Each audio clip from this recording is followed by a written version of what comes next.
오늘 말씀 32장 1절부터 조금 설명을 드리겠습니다.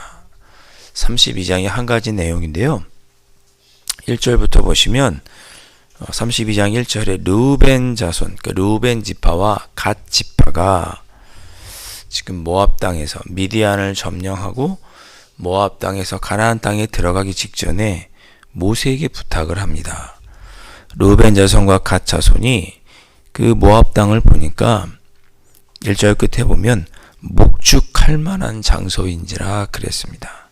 그러니까 목축을 하려면 풀밭도 있고요. 그리고 양이나 사람이 마셔야 될 물도 있어야겠죠.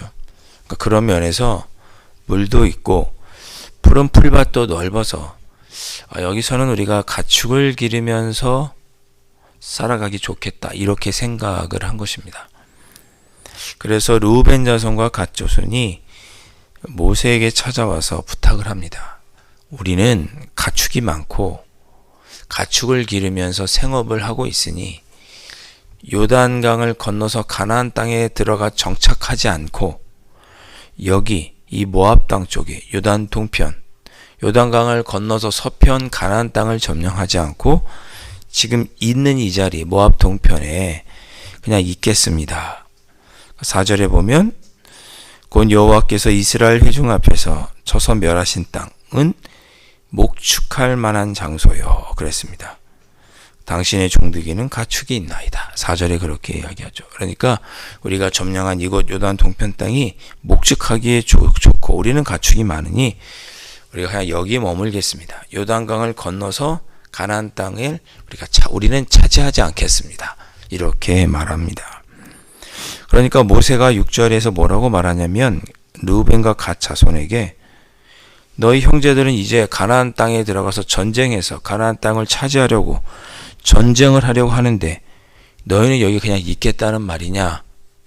너희는 이 땅을 차지하고 가나안 땅에 들어가서 전쟁을 안 하겠다는 뜻이냐? 라고 반문하면서 7절에 이런 표현을 합니다. 어찌하여 이스라엘 자손에게 낙심하게 하여서 여호와께서 그들에게 주신 땅으로 건너갈 수 없게 하려 하느냐? 그렇지 않겠어요? 다 같이 들어가서 가나안 땅을 점령하자라고 마음을 먹고 들어가서 전쟁을 하고 그 땅을 차지해도 부족할 판에 우리는 그냥 여기 차지했으니까 들어가지 않겠다라고 말하면 김 빠지잖아요. 누구는 들어가서 싸우고 누구는 여기 머무른다고 하면 기운 빠지지 않겠어요? 네.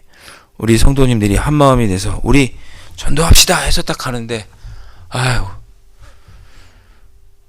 담임 목사는 그냥 저는 힘들어서 그냥 안 갈래요. 그럼 여러분 기운 안 빠지시겠어요? 그렇죠. 교회가 우리 이렇게 하나님의 뜻을 이렇게 하시죠. 딱 했는데 내 생각에는 그렇게 하는 게 좋지 않은 것 같아요. 우리는 못 하겠어요. 그렇게 되면 기운 빠지잖아요. 그러면 이스라엘 백성들이 가나안 땅에 들어가지 않고 낙심이 돼서 가나안 땅에 들어가는 걸 포기할 수 있단 말이야. 그럼 우리도 그냥 요단 동편 땅에 있겠습니다. 이렇게 될 수 있는 거죠. 그러면 가나안 땅에 들어갈 수 있는데 가나안 땅에 들어가기를 낙심해서 들어가지 않으면 하나님께 죄 짓는 거죠. 민수기 14장에서 가나안 땅에 들어가야 되는데 가나안 땅을 정탐하고 온 사람들이 가나안 땅은 강맹한 용사들이 사는 땅이니 우리가 들어가기엔 부족하다. 이런 부정적인 보고를 해서 가나안 땅에 들어가기를 포기했었단 말이에요. 40년 전에. 그 일로 말미암아 40년을 방황하게 되었다는 이야기가 8절부터 쭉 나옵니다. 우리가 그때 가나안 땅에 들어갈 수 있었는데 우리가 마음을 먹어서 긍정적인 마음을 갖고 하나님을 의지하는 믿음을 가지고 가나안 땅에 들어가서 하나님과 함께하면 우리가 이길 수 있습니다 했으면 우리가 그 땅을 차지했을 건데 그때 부정적인 보고를 듣고 우리가 하나님을 믿지 않고 하나님을 의지하지 않아서 가나안 땅에 들어가기를 거부하는 것 때문에 40년 동안 방황하며 죄를 지었다. 그래서 15절 끝에 보면 다시 이 백성을 광야에 버리시리니 그리하면 너희가 이 모든 백성을 멸망시키리라. 너희가 요단강에 건너서 가나안 땅에 들어가지 않는 것으로 인해서 백성들의 마음이 낙담하고 그래서 가나안 땅에 들어가기를 포기한다면 다시 하나님께서 이 백성을 광야에 버리실 것이다. 그럼 이 백성은 멸망하게 될 것이다. 그렇게 이야기를 강한 경고를 합니다. 무슨 말씀인지 아시겠죠? 그 이야기를 듣고 그 르우벤 자손과 갓 자손이 이제 모세 앞에서 약속하는 내용이 오늘 읽었던 말씀입니다. 알겠습니다. 우리 땅을 허락해 주시면 이 땅에 일단 우리 어린 자녀들과 우리 가족들, 아내와 어르신들이 머물 수 있는 성읍과 가축을 기를 수 있는 우리들을 만들어 놓고 거기다가 가축을 둔 후에 그 다음에 17절에 말하기를 우리는 무장하고 이스라엘 자손을 그곳으로 인도하기까지 그들의 앞에 서고 이렇게 약속합니다. 우리가 우리 가족들은 여기 두고 우리 남자들은 우리 다른 지파들과 함께 가나안 땅에 들어가서 무장하고 이스라엘 자손을 가나안 땅에 인도하여 드리기까지 그들의 앞에서 가고 그랬습니다. 이게 무슨 얘기입니까? 우리는 모든 전쟁에 선봉에 서겠다. 맨 앞장서는 게 제일 위험한 일이잖아요. 예. 선봉에 서겠다. 네. 예. 여기 장로님들 몇 분 계셔서 그렇습니다만은 우리 장로님들이 선봉에 서겠다. 교회 힘들고 어려운 일 우리가 앞장서겠다. 지금 이렇게 말씀하시는 거죠. 예. 여러분 주님의 일을 지금 어떻게 하겠냐 이런 마음으로 지금 하겠다는 거잖아요. 내가 선봉에 서겠습니다. 그들의 앞에 가고 두 번째 18절에 또 약속하기를 이스라엘 자손이 각기 기업을 받기까지 우리 집으로 돌아오지 아니하겠습니다. 가서 한두 번 전쟁하고 돌아오는 게 아니고 1, 2년만 있다 돌아오는 게 아니고 그 땅을 완전히 점령할 때까지는 그래서 땅을 다 분배할 때까지는 우리는 우리 집으로 돌아오지 않겠습니다. 이렇게 이야기합니다. 예. 실제로 여호수아를 보면 땅을 다 차지하고 땅 분배를 다 마친 후에 그 다음에 르우벤 지파와 갓 지파의 군사가 요단 동편 땅으로 건너갑니다. 예. 7년 동안 가족에게 돌아가지 않고 이스라엘이 가나안 땅을 점령하는 7년 동안 전쟁의 선봉에 르우벤과 갓 지파가 서게 됩니다.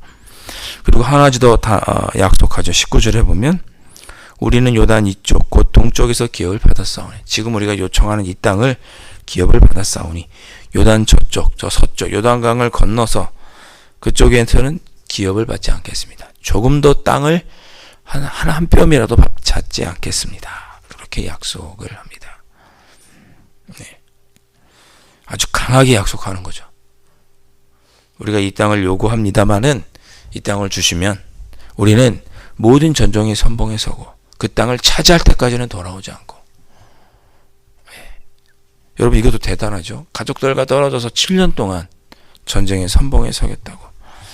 전쟁에 나가서 싸우면 한 명도 안 죽나요? 죽겠죠. 누구는 가족을 보지 못한 채 죽겠죠. 그래도 불구하고 선봉에 서서 7년간 싸우게 되고 그 요단강 점령했던 가나안 땅은 하나도 받지 않고 돌아가게 됩니다. 자, 그런 강력한 약속을 하자, 적극적이고 헌신적인 약속을 하자.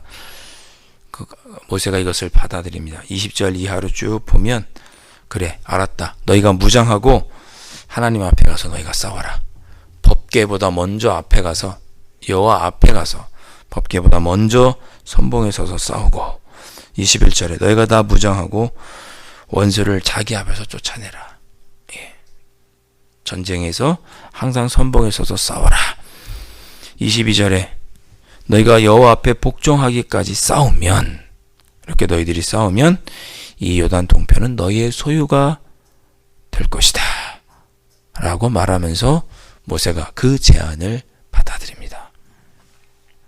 그러면서 다시 한번 경고하기를 23절 이하에 그런데 너희가 만일 이 약속한 것을 지키지 않으면 그같이 아니하면 하나님께 범죄하는 것이니 그 죄가 반드시 너희를 찾아내서 하나님께서 너희를 멸망하게 하시리라. 예.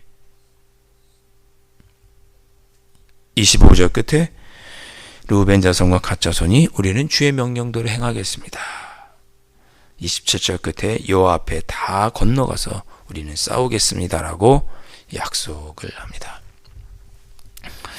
자, 오늘 말씀을 우리의 삶에도 한번 적용을 해보시죠. 우리도 이와 같은 삶의 상황들을 경험할 때가 있죠. 우리도 하나님께, 이거는 구원의 문제가 아닙니다. 이미 구원받았습니다. 구원받은 하나님의 백성들이 하나님께 간구합니다. 하나님, 나의 기업을, 나의 사업을 하나님 번창하게 해주십시오. 이 문제가 해결되게 해주십시오. 승진할 수 있게 해주십시오. 진학할 수 있도록 대학에 들어갈 수 있게 해주십시오. 좋은 계약을 하게 해주십시오. 좋은 기회를 주십시오라고 하나님께 간구합니다. 예, 우리의 삶의 터전을 위해서 하나님께 간구합니다. 좋습니다. 하실 수 있습니다. 또 해야죠. 우리 하나님께 당연히 해야죠. 자, 그렇게 한다면 또 무엇도 우리가 해야 되느냐? 하나님께 약속한 것도 지켜야 합니다. 하나님, 제가 저에게 이런 은혜를 주셨으니 제가 힘써 주님의 문대인 교회를 섬기겠습니다. 죽을 때까지 복음을 전도하는 자로 일평생 우리 가까운 가족부터 우리 이웃들에게 복음을 전하는 자로 살겠습니다. 이웃에게 사랑을 베풀며 살겠습니다.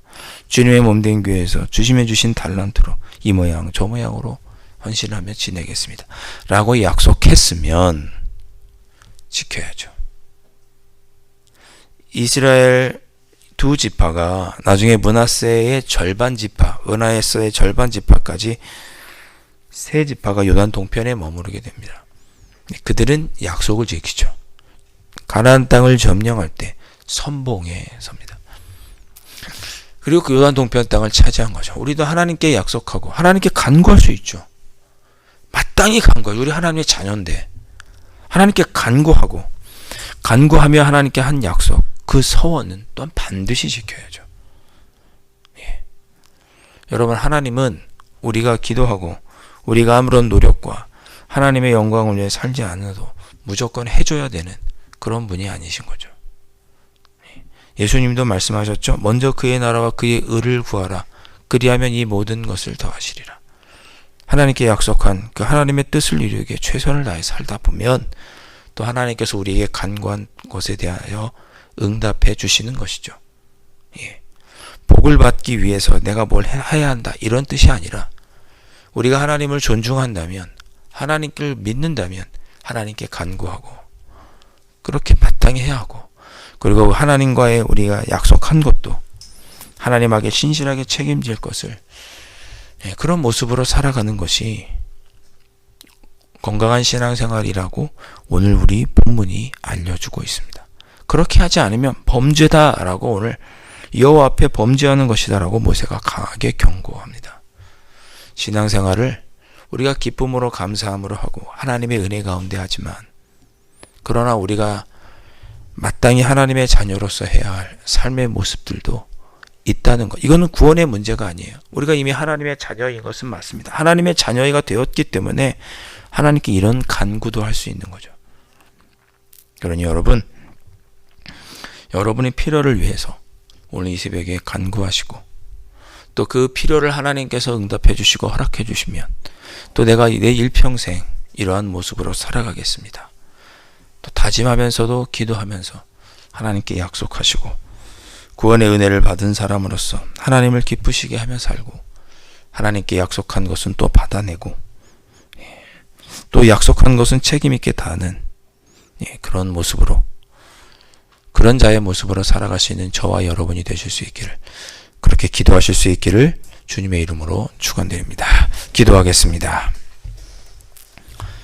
하나님 아버지, 하나님은 하나님의 자녀들에게 은혜를 베풀어 주셔서 마음에 기도하고 간구한 소원들에 응답해 주십니다.